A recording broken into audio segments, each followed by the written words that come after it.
Hi, Shanna Rowe Jackson here from Caution Artists That Play. And I have a guest today. Her name is Maisie. She's our new baby. We just adopted her. So you might see her. She's very attached. She likes to lay in my lap. So you will probably see her pop her head up every once in a while in the video. So I just wanted you to be aware that she's there. Okay, so today, I am going to be talking about the 5 reasons why I like to take my own reference photos for my paintings and drawings. And I do want to say, I understand that some people have some limitations, be it physical or monetarily, that makes it a little bit more difficult for them to get out and get their own reference photos. And none of this is a judgment on people who don't work from their own reference photos. All I can do is speak from my own experiences on this channel, and I thought it would be interesting to tell you why I like to work from my own photos and how it has changed my art. And so that's basically obviously what this video is about. And I do want to say it is easier than ever to get your own reference photos. Photography is way more accessible than it used to be, especially with the new technology, with phones. Like, most phones now have phenomenal cameras on them. And even if you don't have the best camera, it is still possible to get a fairly good reference photo to work from that you can enhance while you're drawing. And so it is easier than it used to be.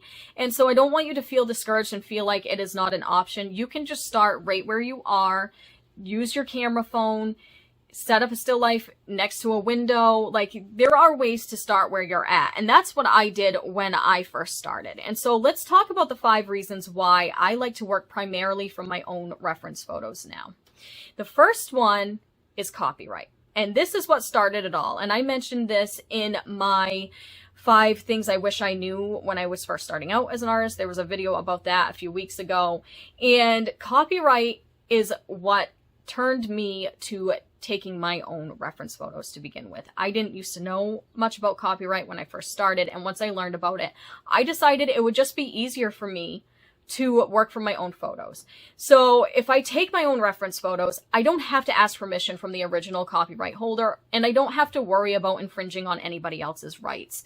I own the image through and through. And so for me, that was very important because I don't want to be disrespecting other people's copyrights, and I honestly, I just don't want to, I don't want to have to worry about it. I don't want to have to worry about it. There are copyright-free websites out there, and I suggest if you are going to work from images you find on the internet, go to a copyright-free website. Google is not a copyright-free website. Google indexes things that are on the internet so that people can see them. And a lot of those things on the internet are put there so that people can sell them. That includes photos. Photographers are advertising their work on the internet. They're not putting it out there for people to copy. They're putting it out there to advertise their business so that they can make money, and they have that right. So there are websites specifically for you, and Pinterest is the same thing. Pinterest is not a place where you go for copyright-free images because they come from all over the internet. So you have no way of knowing. Sometimes the links get broken. You have no way of knowing who the original copyright owner is. Don't do that. You can use Pinterest boards as an overall inspiration, but don't go there looking for photos or paintings or anything to copy. There are copyright-free websites, and I will link some below. I will also link the FAQ section of the copyright.gov website, which is the official website of the U.S. Copyright Office, if you have questions, if you're in the U.S.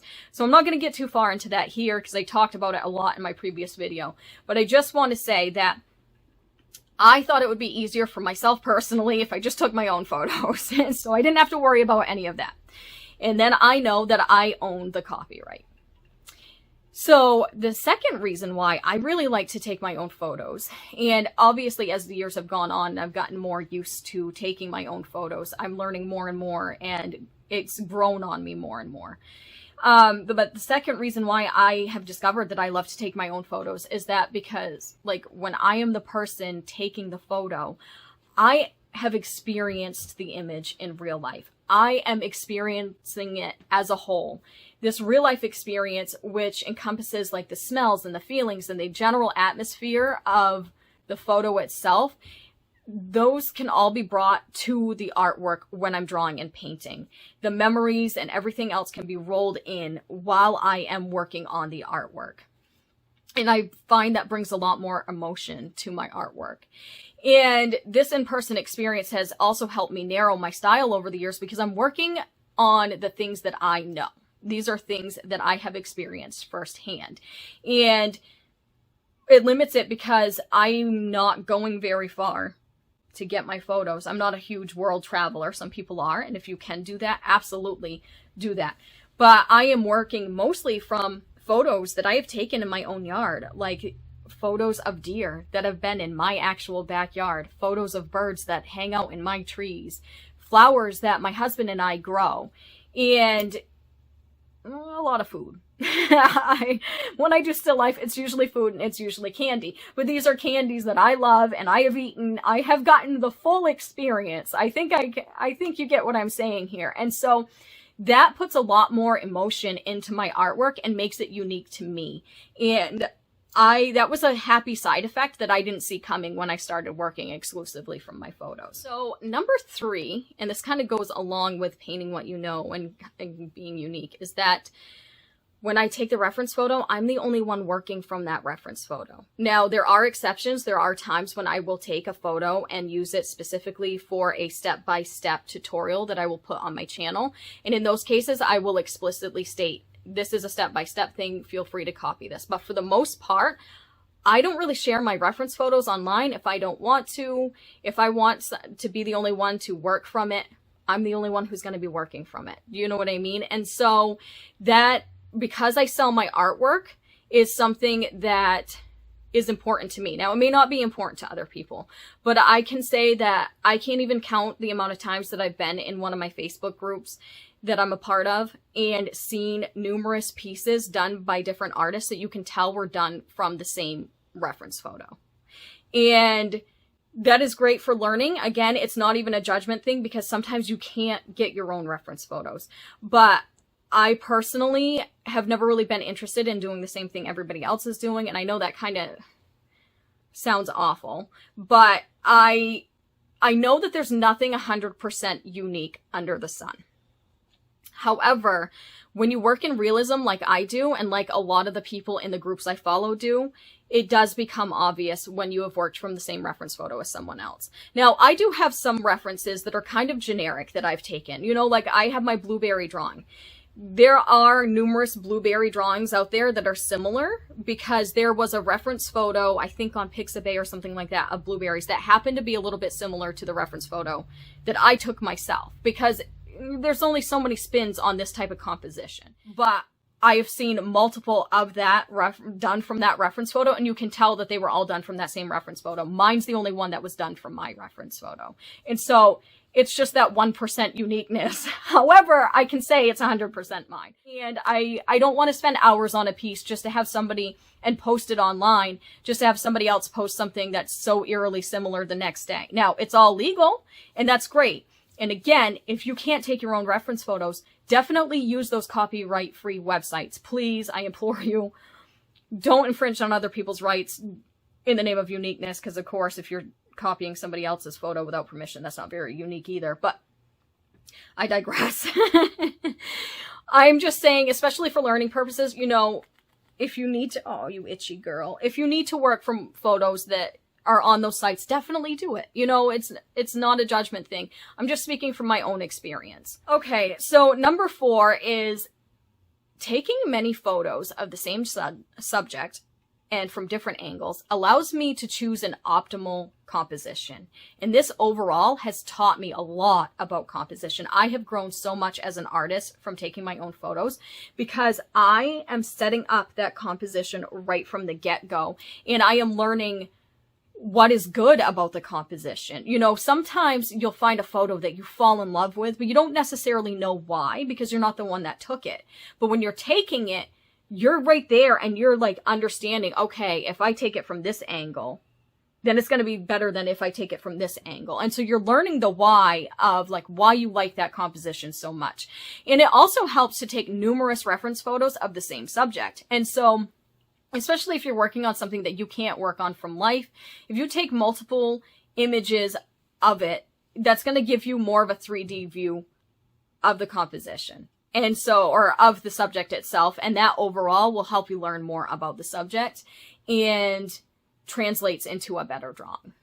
And then number 5, one reason why I really, really love taking my own reference photos is because I just love photography in general. It is a great creative outlet, and it is a way that I can get creative on days that I don't have the chance to paint, or I just don't have the energy to pull out all my art supplies or things like that. I can go out into the yard and get creative by taking reference photos. The other day I went out and took photos of lilacs, and it's another way to challenge myself too. I'm learning more about photography. I'm not going to get into any technical terms here because I'm not a professional photographer. However, I am learning more about it, and I'm pushing my boundaries, and I'm challenging myself as a photographer, and that overall leads to better artwork. And occasionally I'll get a phenomenal photo that I don't even want to draw. I just want to use it as a photo and sell it as a photo, because to me, it stands alone as a photo so beautifully and wouldn't translate well into a painting. And so it's just another creative outlet. It's just another artistic pursuit, and it has become such a great and wonderful part of my overall process that I honestly, I can't even picture not taking my own photos anymore. Now, there are times when I don't work for my own photos. Occasionally, I have friends that go on trips to places that I would never go to. They know that I love to paint and draw, and they'll send me pictures from their trips and give me full permission to paint them and sell what I paint. And then obviously, if I'm working on commissions, if a client gives me a photo that they took, that they own the copyright to, obviously, I will work from that. However, for the most part, I like to work from my own photos, and I get these photos in the most random places. Phone cameras are really fast. And so like a lot of times my husband will be driving if we go on a day trip or something like that. I'll be snapping pictures out from my passenger side window. Some of my best drawings and paintings have come from pictures I've taken in the car as a passenger, because I would never do it as a driver. So don't be doing this when you're driving. But like I've come up with some of the, like, people will ask me, where'd you find that reference photo? And I'm like, oh, I took that reference photo. Some of my favorite pictures have come that way. And so like it's more accessible than it ever was. And it's fun. It's definitely fun. And it helps lock in the experience for you. Studies have shown that if you're photographing an experience, you're more likely to remember it more thoroughly. And so, yeah, those are the 5 reasons why I love to work from my own photos. Now, I am thinking about doing a similar video where I talk about different tips for setting up composition or taking your own photos or things to look for. If that's something that interests you, let me know in the comments below. If you like this video, please give it a thumbs up. Please subscribe if you haven't already, and feel free to share so that we can spread the love. All right, thank you so much for watching. I will see you next week. Have a great day. Bye.